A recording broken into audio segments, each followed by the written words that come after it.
Sa Aling Sonia! Galing siya sa may palengke! Sabi ni nanay, ninang ko daw siya! Hihingi nga ako sa kanya ng pamasko! Ninang Sonia!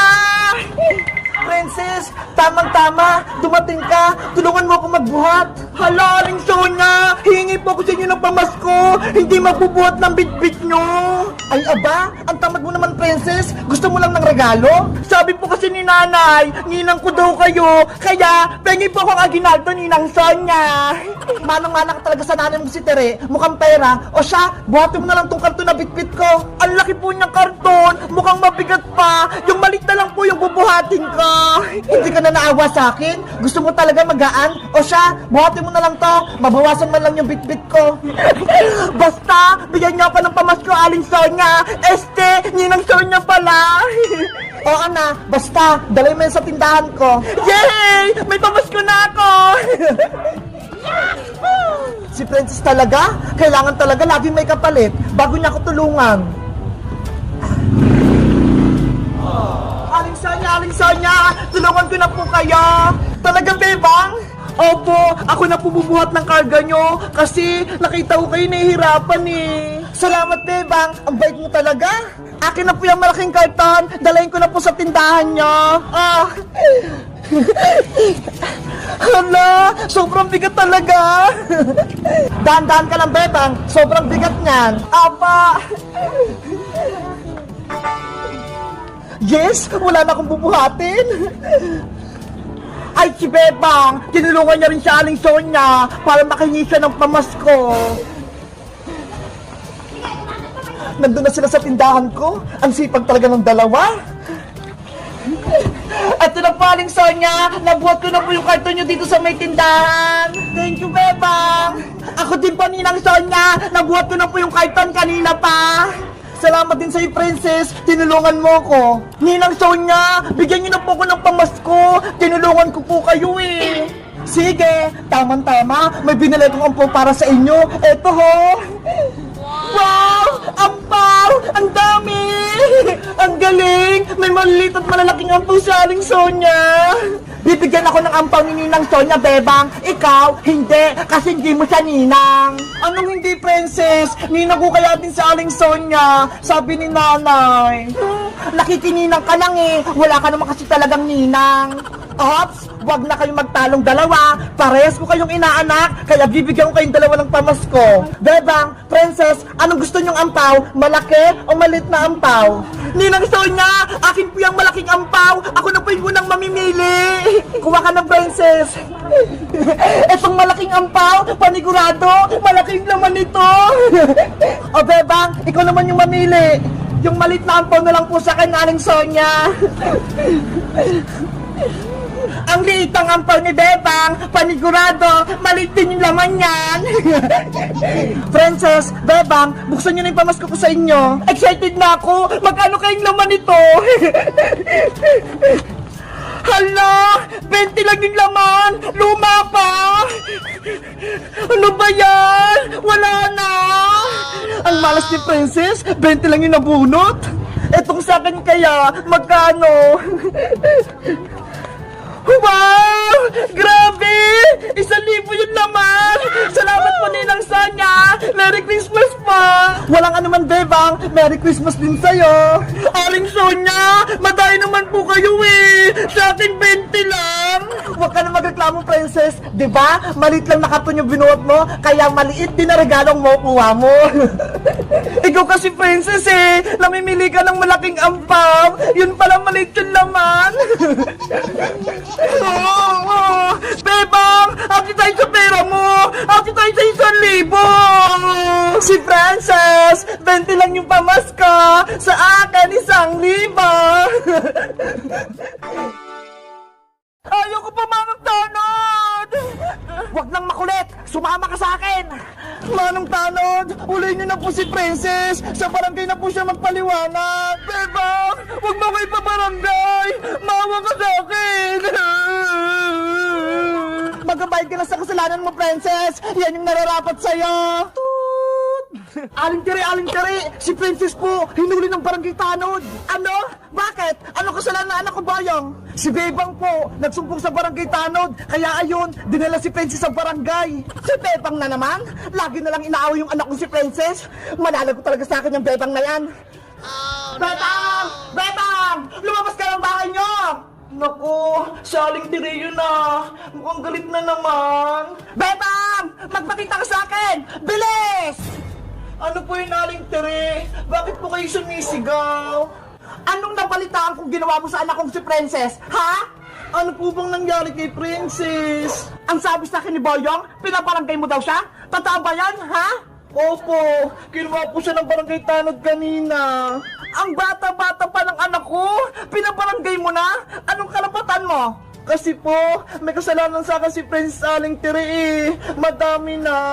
Kaya dapat na po siyang matuto ng leksyon. Ikaw dapat yung ipabarangay, Bebang, dahil inaaway mo si Princess, hindi yung anak kong ipahuli mo sa barangay tanod. Wala pa akong kasalanan na Aling Tiri. Si Princess po talaga yung may ginawang mali. Pinagtulungan nila ako ni Boyong ibuli. Tapos, inagaw sa akin si Big Bird. Swerte lang ni Boyong, nakatakbo siya, kaya hindi po siya nakuha ni Manong Tanod. Walang katotohanan yung sinasabi mo, dahil mabait yung anak ko, hindi magagawa ni Princess. Pero nagsabi po ako ng katotohanan, Aling Tiri. Sinabi ko lahat ng kasalanan ni Princess kay Manong Tanod. Ginagalit mo talaga ako, Bebang? Lumabas ka dyan, ikaw ang ipapamahalagay ko. Nay! Nay!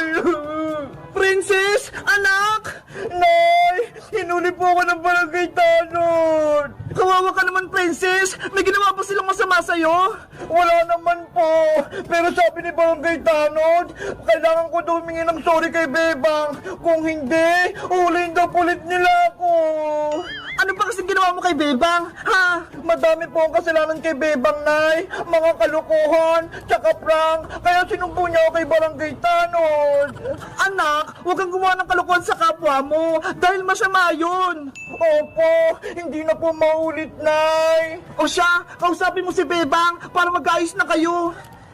Bebang, sorry, marami kong kasalanan sa'yo. Ayan tuloy, hinuli ako ni Barangay Tanod. Nagsisisi ka na ba, Princess, sa mga ginawa mo sa akin? Oo, sana, mapatawad mo na ako. Pinapangako ko sa'yo, hindi na kita lulukuhin at ipaprank. Totoo na ba yan? Baka mamaya, niloloko mo lang ako. Promise, cross my heart, hindi na maulit. Ako din, Bebang, humingi ako ng tawad sa ginawa namin ni Princess. Akala ko kasi walang kasalanan yung anak ko si Princess. Yung pala madami, kaya sana patawarin mo kami. Ako din, Bebang, humingi ako ng tawad sa'yo. Sana huwag mo kayo pahuli kay Barangay Tanod. Dahil nagsisisi na po kayong lahat. Lalo ka na, Princess, pinapatawad na kita. Talaga, Bebang? Oo, para magkabati na tayo at magkaibigan. Thank you, Bebang. Binigyan mo ko ng second chance. Huwag ka nang umayak, Princess. At least, inamin mo na lahat ng mga kasalanan mo. Sa susunod, magpakabait ka na, ha? Oo, Bebang. Pinapangako ko. Magbabago na ako. Friends na ulit tayo. Oh, friends na ulit tayo. Yay! Bati na kami ni Princess. Mabuti na lang. Nagkabati na si Bebang tsaka si Princess. Magiging masaya na ulit ako. Yes! Napatawad na ako ni Bebang. Sa susunod, ipaprank ko ulit siya. May ribbon ako, galing sa school, binigay ni teacher, ang galing-galing ko talaga. Hala, si Princess, may ribbon, pero isa lang. Oo nga eh, isa lang yung nakuha niya. May Bebang Iska, bakit niyo ako tinatawanan? Siguro wala kayong ribbon, no? Anong wala? Meron kaya, Princess? Ito ho! Hala, ang dami naman yan, Bebang! Eto rin sa akin, Princess, nakasabit, 4 lahat. Wow! Ang dami mo ting ribbon, Iska! Marami akong awards kasi ginalingan ko sa school. Si teacher nga eh, binigyan pa ako ng medal tsaka certificate kasi high honor ako. Ako din, may certificate with high honor. Ay, Nakakaingit naman kayo. Ang dami niyong nakuwang ribbon, pati certificate. Ako isa lang. Panigurado matutuwa sa akin si nanay. Marami akong ribbon, tapos may medal pa. Bebang, pwede ko bang makita yung ribbon mo, tsaka medal mo? Titignan ko lang. Okay, wait lang, tatanggalin ka. May naisip ako. Eto, Princess, oh. Wow, ang dami.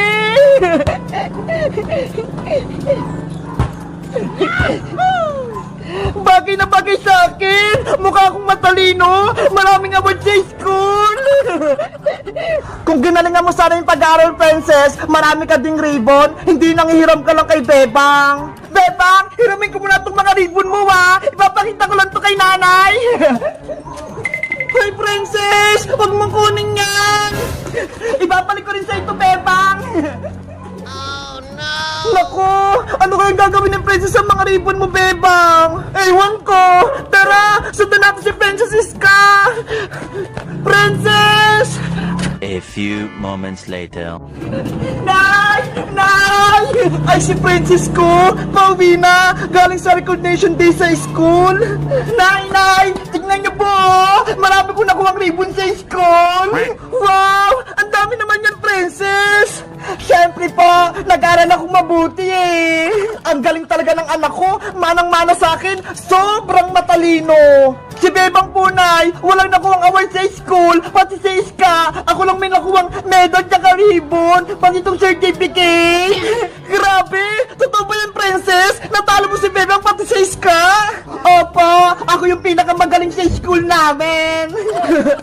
Sabi na nga ba, nag-aaral ng mabuting anak kong si Princess, hindi nasasayang ang mga baon kong binibigay. Ang saya-saya ni nanay. Ano gusto mong ulam, Princess, mamaya? Ipagluluto kita. Bilay niyo po ako na ng Jollibee, yung Chicken Joy, favorite ko yun eh. Yun lang pa yung gusto mo? Magsabi ka pa, bibigyan kita ng gantimpala. Gusto ko po ng maraming pera, Nay. 1 million pesos. Wala akong 1 million pesos, Princess. Pero may 1,000 ako. Eto na lang ibibigay ko sa'yo. Talaga po, Nay. Dahil marami kang ribbon at medal, bibigyan kita ng 1,000 pesos. O, ito ho. Wow! Ang laking pera. Marami na akong mabibiling chichirya. Deserve mo yan, Princess. Dahil nag-aaral ka ng mabuti. Thank you po, Nay. Princess, nasa na yung mga ribbon ko? Pati medal. Lagot, nandiyan na si Bebang. Princess, anong sinasabi niya ng Bebang? Sa kanya ang mga ribbon? Yari, si Princess, mukhang nagsinungaling kay Aling Tiri. Bebang, magsabi ka ng totoo. Kanina yung hawak ni Princess na ribbon? Sa kanya ba o hindi? Kasi, Aling Tiri, si Princess. Bebang, wag mo ko susubok kay nanay. Huwag kang magsinungaling sa akin, Bebang. Guys, sa tingin nyo, sasabihin ko ba kay Aling Tiri yung totoo na walang ribbon si Princess? Mag-comment lang kayo kung gusto nyo ng part 2. Bye-bye!